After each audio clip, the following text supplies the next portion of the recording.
L'écran derrière moi était rempli de plannings de déploiement et de protocoles de migration de serveurs, mais tout ce que j'entendais, c'était le bourdonnement incessant de mon téléphone. J'étais en pleine phrase, en train d'expliquer au comité de direction le déploiement d'un nouveau système de sécurité, lorsque les vibrations se sont intensifiées, 3, 4, 5 d'affilée. Je me suis arrêtée. Je n'interromps jamais une présentation, surtout pas une aussi importante, mais quelque chose, dans mon ventre, s'est noué. Je me suis excusée rapidement, accordez-moi juste une minute, et je suis sortie dans le couloir. J'ai déverrouillé mon téléphone et fixé l'écran. Le premier message venait de ma mère. Tu n'es pas invité. Seren ne veut pas que tu sois là. J'ai cligné des yeux, pensant avoir mal lu.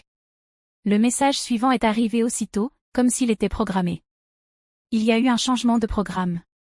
Seren pense que tu essaies de faire de son mariage quelque chose qui tourne autour de toi. Les parents de Caleb ont proposé leur aide, mais ils ont demandé une journée sans drame. Mes mains se sont mises à trembler. J'ai fait défiler un peu plus bas. Ne réagis pas de manière excessive. Elle veut juste que cette journée soit parfaite. Nous espérons que tu comprendras. Comprendre? Après avoir payé la compte du lieu de réception, le traiteur, le photographe, la location du mobilier, plus de 98 000 $ de dépenses, chacune prélevée sur mon compte, avec l'espoir silencieux que, peut-être, cela nous rapprocherait enfin. Et maintenant, j'étais simplement effacée. Nettoyée de cette journée que j'avais rendue possible. Je sentais la pression monter derrière mes yeux, mais je me suis forcée à rester droite. Mon pouls battait à tout rompre. J'ai répondu à ma mère avec un seul mot. Pourquoi? Son petit point de saisie est apparu, a clignoté longuement, puis a disparu sans réponse. De retour dans la salle de réunion, l'air semblait plus lourd. J'ai repris le pointeur, terminé la présentation, le pilote automatique complètement activé. Personne ne sembla remarquer le changement, ou alors ils l'ont remarqué, mais personne n'a posé de questions. Ce soir-là, assise sur mon canapé, les messages toujours ouverts, la mâchoire crispée, je me suis rendu compte que je n'étais pas juste exclue. J'étais jetée. Et pour la première fois de ma vie, quelque chose en moi ne s'est pas fané. Ça a brûlé. Dans notre maison de Rosewood Street, les rôles n'étaient pas attribués, ils s'imposaient. Seren avait les paillettes. Moi, j'avais le tableau Excel. Quand les canalisations ont explosé pendant un gel hivernal, c'est moi qui ai cherché un plombier d'urgence sur Google pendant que maman tournait en rond. Quand papa oubliait encore de payer la facture d'électricité, c'est moi qui appelais la compagnie pour négocier un échéancier. J'avais 12 ans. Seren est encore en train de se chercher, disait maman à chaque fois que je faisais remarquer ce déséquilibre. Toi, tu as toujours su quoi faire. Alors j'ai commencé à porter la compétence comme une armure, même quand elle me blessait. Seren a traversé l'école portée par des prolongations de dernière minute et son charme naturel. Moi, je restais éveillée toute la nuit à réécrire mes dissertations, à coder mes cahiers avec des couleurs, à construire des systèmes là où il n'y en avait pas. Elle virevoltait aux entraînements de Pom-Pom Girls, moi, je participais aux foires scientifiques et je remplissais seul mes dossiers de bourses universitaires. Quand j'ai obtenu le titre de major de promo, personne n'a été surpris, juste soulagé que je ne les ai pas déçus. Je suis partie faire mes études à Seattle avec 2 sacs de sport et la promesse silencieuse que je ne dépendrais plus jamais de personne, comme eux avaient dépendu de moi. 4 ans plus tard, j'ai traversé la Seine avec la mention summa cum laude, déjà un contrat en main.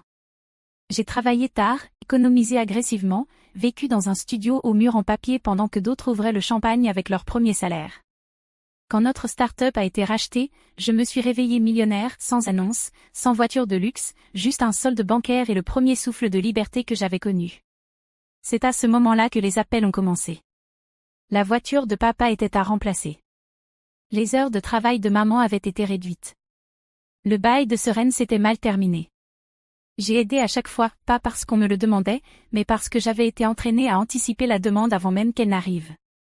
Alors, quand Seren s'est fiancée, aider pour le mariage semblait être une autre évidence tacite. Tout a commencé par un appel à minuit. Sa voix était haletante, électrisée. Talia, il m'a demandé en mariage. Sur un bateau au coucher du soleil, c'était parfait. J'étais ensommeillée mais heureuse pour elle. On aurait dit qu'elle sortait tout droit de ces tableaux Pinterest qu'elle faisait défiler au lycée. Elle m'a dit qu'elle voulait un petit mariage intime, charmant. Puis elle a mentionné le Griffin Estate, un domaine que je savais commencer à 50 000 $ juste pour la location de base. Ne t'inquiète pas, s'est-elle empressée d'ajouter.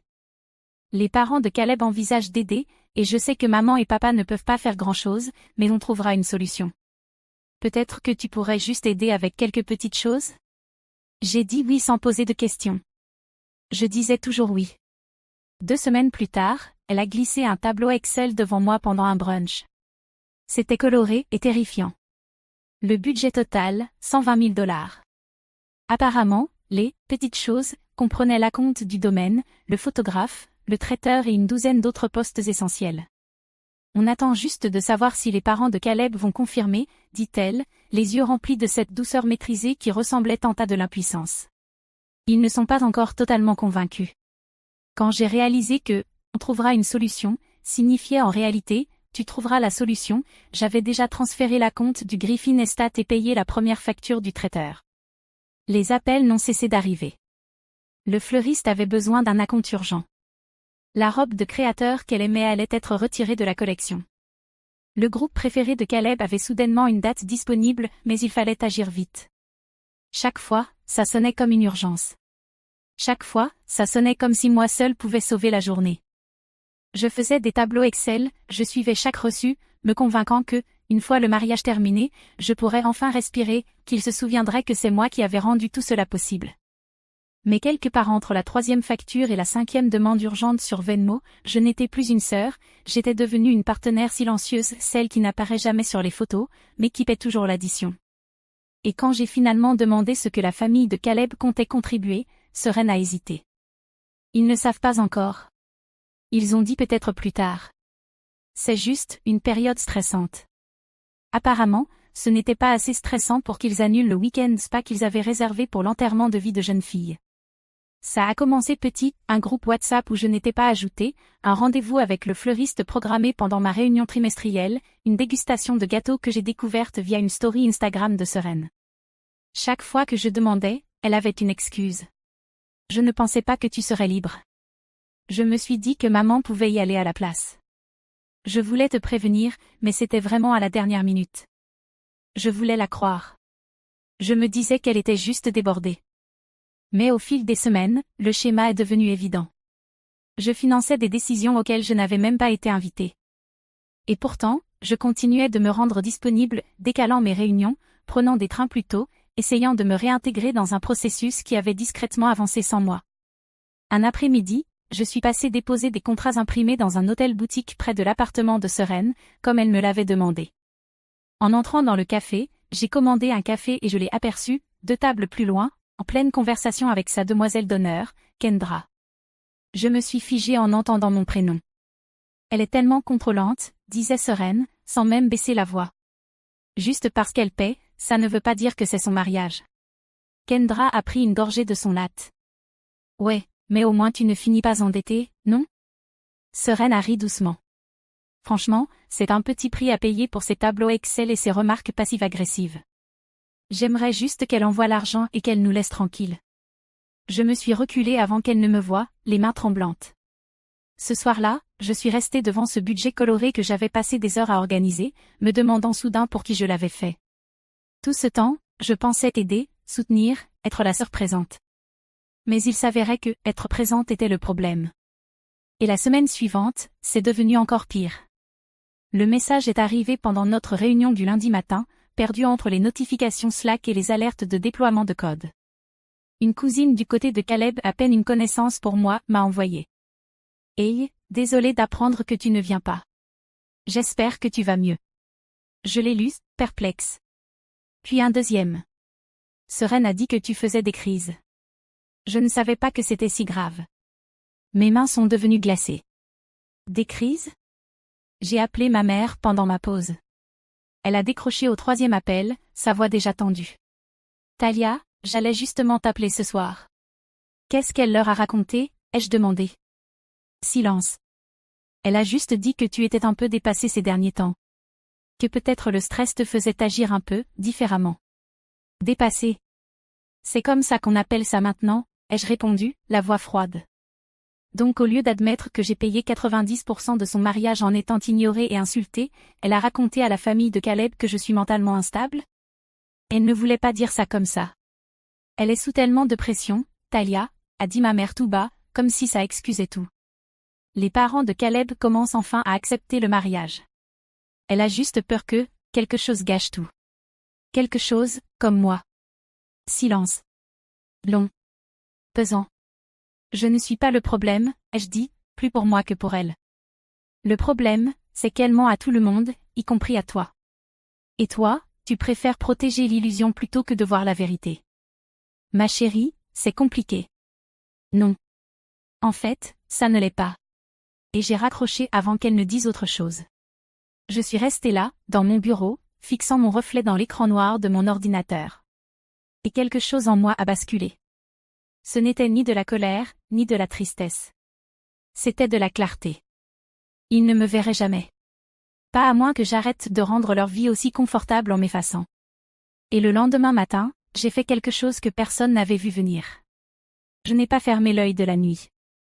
Assise à ma table de cuisine, une tasse de thé froid à la main, la lueur de mon ordinateur éclairant les contrats imprimés, les fils de mai, les tableaux Excel que je connaissais par cœur. J'avais les reçus de tout, la compte pour le lieu, le traiteur, les fleurs, le photographe, les locations. 55 fichiers de planification, tous classés dans des dossiers nommés « Mariage de Sereine et Caleb ».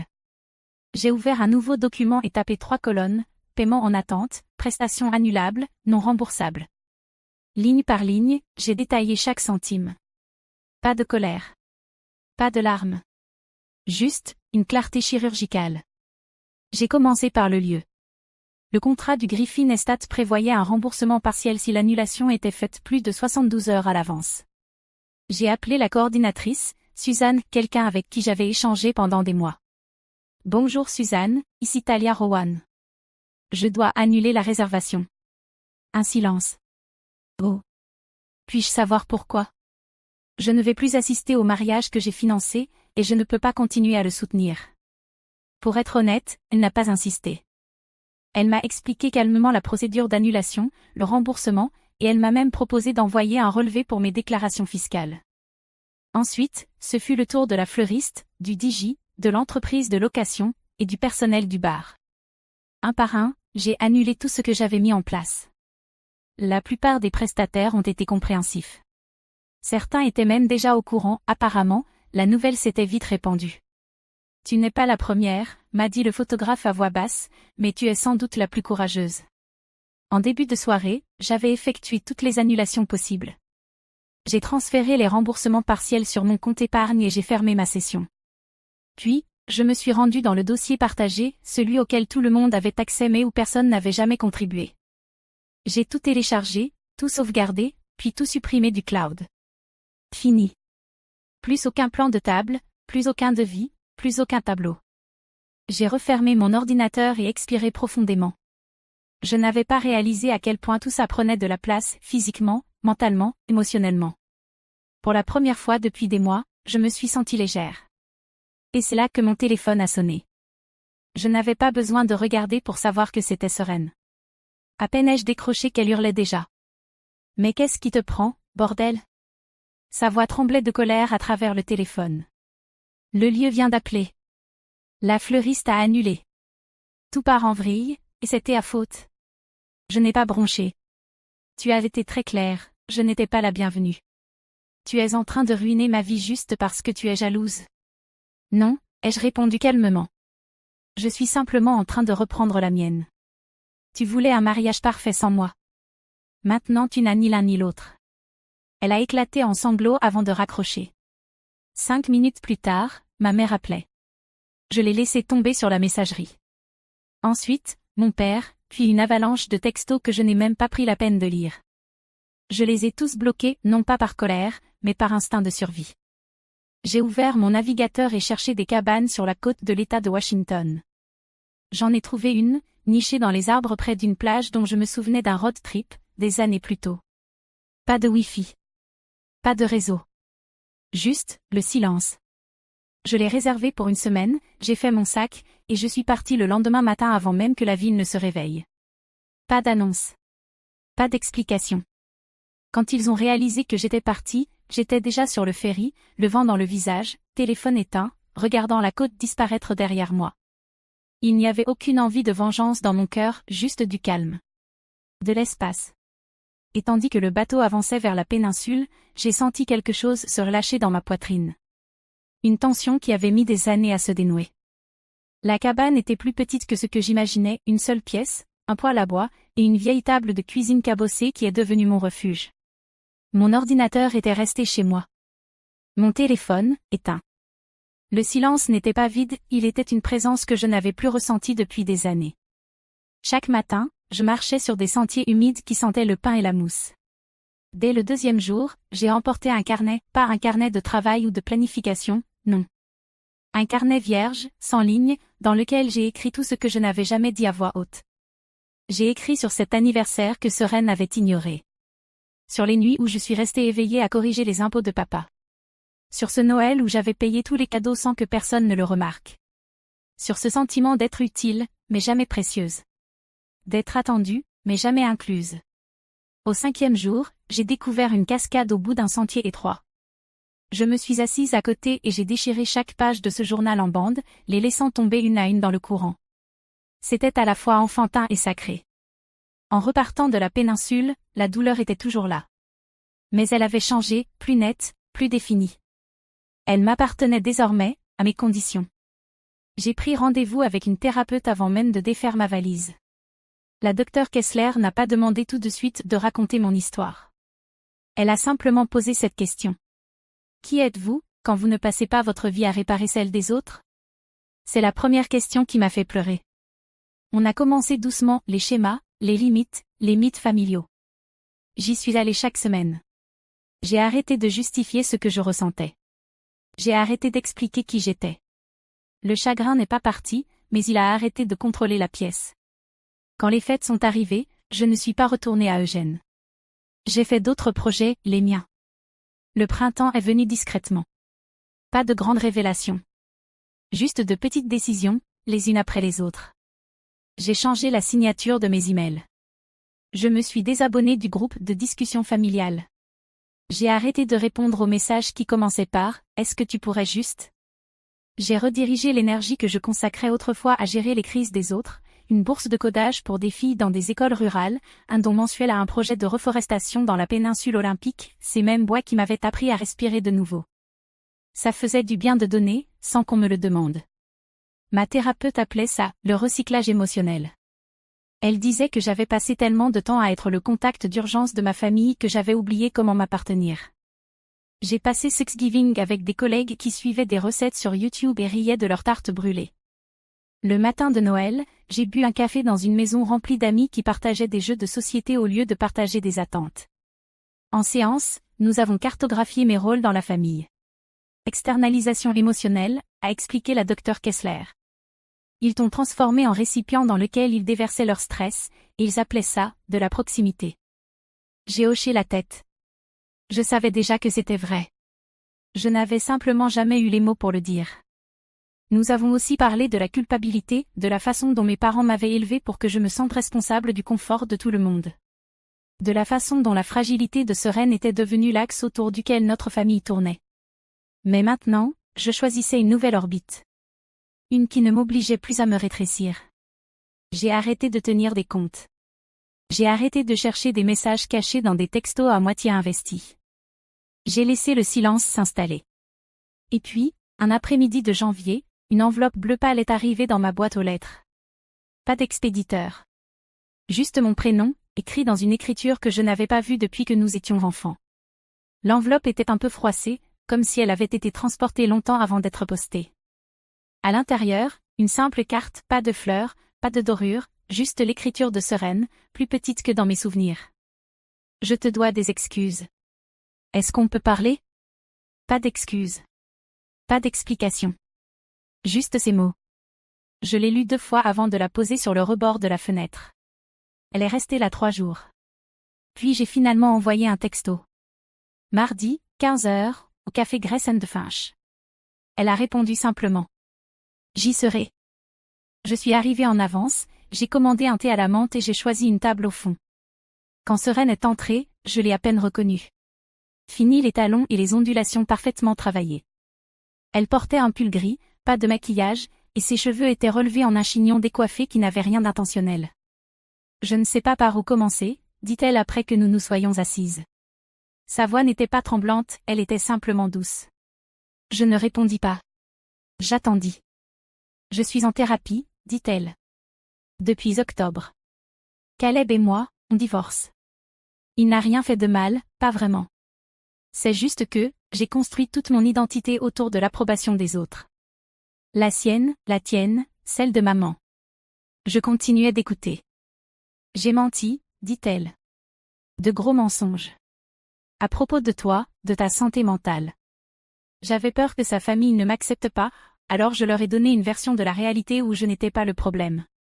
Et je t'ai laissé emporter le prix, financièrement, émotionnellement, sur tous les plans. Je ne ressentais plus de colère, pas maintenant. Juste une sorte de douleur, adoucie par le temps. Je ne te demande pas de me pardonner, poursuivit-elle. Je veux juste que tu saches que je le vois maintenant. Tout. Nous sommes restés longtemps assises après ça. Nous ne nous sommes pas prises dans les bras. Nous n'avons pas parlé de l'avenir. Mais quand elle m'a demandé si je voulais voir le programme auquel elle postulait, un certificat en éducation de la petite enfance, j'ai hoché la tête. Nous n'étions pas redevenues sœurs. Pas encore. Mais nous n'étions plus des étrangères non plus. Et, d'une certaine manière, c'était suffisant pour commencer. C'est calme maintenant, mais pas vide. La table de salle à manger que j'ai fabriquée avec du bois de récupération à 6 chaises dépareillées, chacune occupée ce soir. Les amis se passent les plats, racontent des histoires, remplissent les verres les uns des autres. Personne ne me demande ce que j'ai apporté pour mériter ma place, ils font juste de la place. De l'autre côté de la pièce, Brian croise mon regard et me sourit. Ce n'est pas un sourire qui attend quelque chose, juste de la reconnaissance. On s'est rencontrés il y a quelques mois lors d'un meet-up tech auquel j'ai failli ne pas aller. Il m'avait demandé ce que je faisais en dehors du travail, et je ne savais pas quoi répondre. Maintenant, je sais, j'accueille. Je m'entords. J'écris. Je vis. Quand tout le monde est parti, je lave la vaisselle dans l'eau chaude et la lumière douce. Sur l'étagère au-dessus de l'évier repose une petite carte pliée, du papier crème, l'encre légèrement bavée. Je l'ai trouvée glissée dans une carte de remerciement d'un bénéficiaire de bourse le mois dernier. Tu n'as jamais été un plan B. Tu as toujours été le modèle. Je passe doucement le doigt sur ces mots. Je les laisse s'imprégner. Pendant des années, j'ai cédé ma place à la table et j'ai appelé ça de l'amour. Aujourd'hui, je construis la mienne, et chaque place ici a été faite avec soin, pas avec des excuses.